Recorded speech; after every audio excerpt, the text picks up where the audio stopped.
কুয়োর চারপাশের বাতাস হিমশীতল হয়ে উঠল, আর মনে হলো পুরো পরিবেশটাই এক অদ্ভুত অন্ধকারে ঢেকে যাচ্ছে। আছিরা দ্রুত পেছনে সরে গেল, কিন্তু ঠিক তখনই সেই হাত আরো ওপরে উঠল, আর কুয়োর ভেতর থেকে বেরিয়ে এলো এক ছায়ামূর্তি। তার চুলগুলো অস্বাভাবিকভাবে লম্বা, চোখ দুটি লালচে আভায় জ্বলছে, আর সে ধীরে ধীরে উঠে আসছে। তুমি আমার জায়গা নিয়েছ, এবার তুমিই আমার অভিশাপ বহন করবে। আছিরা পেছনে সরে যেতে চাইল, কিন্তু তার পা এক জায়গায় আটকে গেল। সে অনুভব করল তার নিজের চুল ধীরে ধীরে লম্বা হয়ে যাচ্ছে, যেন সেই ছায়ামূর্তির চুলের সঙ্গে এক হয়ে যাচ্ছে। তার দৃষ্টি ঝাপসা হয়ে আসছিল। নতুন অভিশাপের শুরু। আছিরার মাথার ভেতর একের পর এক দৃশ্য ভেসে উঠছিল। পুরনো জমিদার বাড়ি, কামরুলের ভয়ঙ্কর অতীত, রুকসানার আত্মার আর্তনাদ, এবং সব শেষে নিজের প্রতিবিম্ব, যেখানে সে দেখতে পাচ্ছে তার নিজের চেহারা বদলে যাচ্ছে। সে কি এবার সত্যি এই অভিশাপের নতুন শিকার হতে চলেছে, নাকি এখনো মুক্তির কোনো উপায় আছে? অভিশপ্ত রূপ। আছিরা অনুভব করছিল তার শরীরের ভেতর দিয়ে কোনো এক ভয়ঙ্কর শক্তি প্রবাহিত হচ্ছে। কুয়োর ভেতর থেকে উঠে আসা ছায়ামূর্তির চুল তার চুলের সঙ্গে মিশে যাচ্ছিল, আর তার শরীর আস্তে আস্তে জমে যাচ্ছিল, যেন সে আর নড়তে পারছে না। চারপাশের বাতাস ভারী হয়ে আসছিল, গা ছমছমে নীরবতা ঘিরে ধরছিল সবকিছু। তখনই সেই ছায়ামূর্তি ধীরে ধীরে তার মুখ সামনে নিয়ে এলো।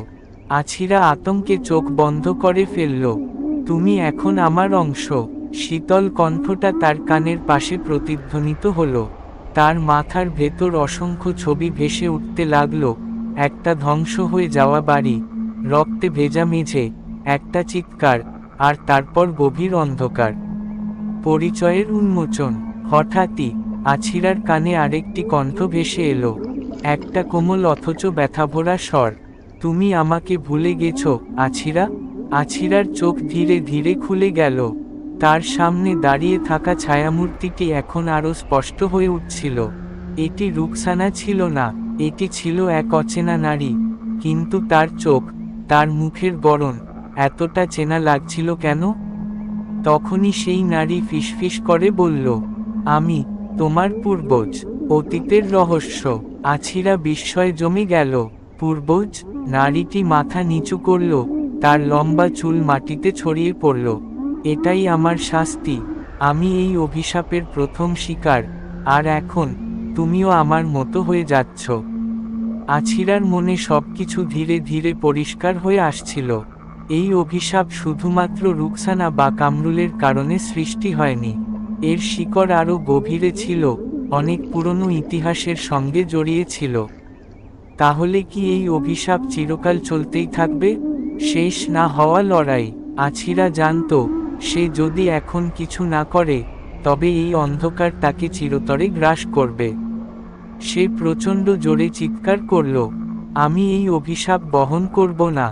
সঙ্গে সঙ্গে চারপাশের বাতাস তীব্র হয়ে উঠল, ছায়াগুলো কেঁপে উঠল, আর সেই নারী একবার কাঁপিয়ে উঠে আছিরার দিকে তাকালো।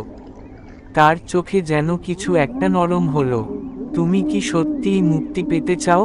আছিরা নিঃশ্বাস নিতে নিতে বলল, হ্যাঁ। নারীটি ধীরে ধীরে তার হাতে কিছু একটা দিল, একটা ছোট্ট আয়না। এটা ভাঙো, কিন্তু মনে রেখো, একবার আয়না ভাঙলে সত্যি প্রকাশ পাবে। তুমি কি প্রস্তুত? আছিরা আয়নার দিকে তাকালো। এর মধ্যে তারই প্রতিবিম্ব ছিল, কিন্তু চোখের ভেতরে কোথাও একটা অন্ধকার লুকিয়ে ছিল। সে কি সত্যি এই অভিশাপ থেকে মুক্ত হতে পারবে, নাকি আয়না ভাঙার সঙ্গে সঙ্গে আরও ভয়াবহ কিছু উন্মোচিত হবে? ভাঙা আয়নার অভিশাপ। আছিরার হাত কাঁপছিল। ছোট্ট আয়নাটার উপর আঙ্গুল রাখতেই সে অনুভব করল, এটি সাধারণ কোনো আয়না নয়। ঠান্ডা কাচের ভেতর দিয়ে একটা অদ্ভুত শক্তি প্রবাহিত হচ্ছিল, যেন আয়নাটার নিজস্ব একটা সত্তা আছে। তার ভেতরে প্রশ্ন জাগল, সে কি সত্যিই এটা ভাঙবে? নারীটি স্থির দৃষ্টিতে তাকিয়েছিল, যেন অপেক্ষা করছিল আছিরার সিদ্ধান্তের জন্য। আমি সত্যিটা জানতে চাই, আছিরা ফিসফিস করে বলল। সে শক্ত করে আয়নাটা ধরল, তারপর এক ঝটকায় পাথরের উপর ছুঁড়ে ফেলল। সত্যের উন্মোচন। আয়নাটা ফাটল ধরতে ধরতে এক মুহূর্তের জন্য পুরো জায়গাটা আলোকিত হয়ে উঠল। আছিরার মাথার ভেতর প্রচণ্ড ঝড় বয়ে গেল। সে দেখতে পেল এক পুরনো যুগের জমিদার বাড়ি, এক তরুণী যাকে শক্তি প্রয়োগ করে বন্দি করা হয়েছিল, আর এক ভয়ানক পুরোহিত যে তার ওপর এক অশুভ অভিশাপ আরোপ করছিল। এই চুল, এই রক্তধারা, যতদিন এটি প্রবাহিত হবে ততদিন আমার ক্ষমতা টিকে থাকবে। তরুণীটি চিৎকার করেছিল, কিন্তু কারো দয়া হয়নি। তার লম্বা কালো চুল ধীরে ধীরে মাটির সাথে একীভূত হয়ে যাচ্ছিল, আর তার দৃষ্টি ধীরে ধীরে অন্ধকার হয়ে আসছিল।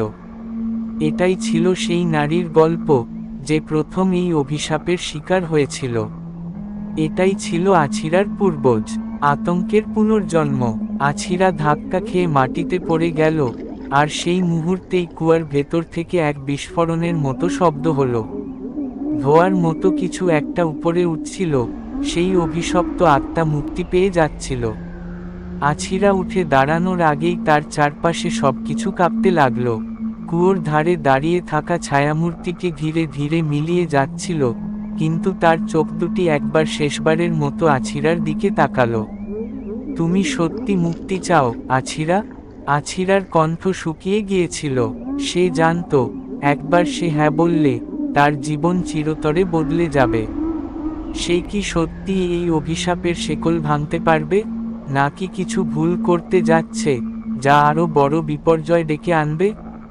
ভয়াল শেকল ছিন্ন করার শেষ সুযোগ। আছিরা অনুভব করল তার শরীর যেন জমে গেছে। চারপাশে বাতাস ভারী হয়ে আসছিল, আর কুয়োর ধোঁয়ার মতো ছায়াগুলো ধীরে ধীরে আকার নিতে শুরু করেছিল। তাকে জিজ্ঞেস করা হয়েছিল সে কি সত্যিই মুক্তি চায়। সে জানত এই অভিশাপ যদি আজ না ভাঙে তবে সে আর কখনো মুক্ত হতে পারবে না। তবে একবার ভুল করলেই এই অশুভ শক্তি আরও ভয়ঙ্কর হয়ে ফিরে আসতে পারে। সিদ্ধান্তের মুহূর্ত। আছিরা গভীরভাবে শ্বাস নিল। তার চারপাশের সব দৃশ্য ধীরে ধীরে বদলে যাচ্ছিল। সে দেখতে পেল এক তরুণী কালো ওড়নায় ঢাকা, চোখ দুটো কান্নায় ভেজা। এক পুরোহিত যার ঠোঁট থেকে বেরিয়ে আসছে অদ্ভুত মন্ত্র।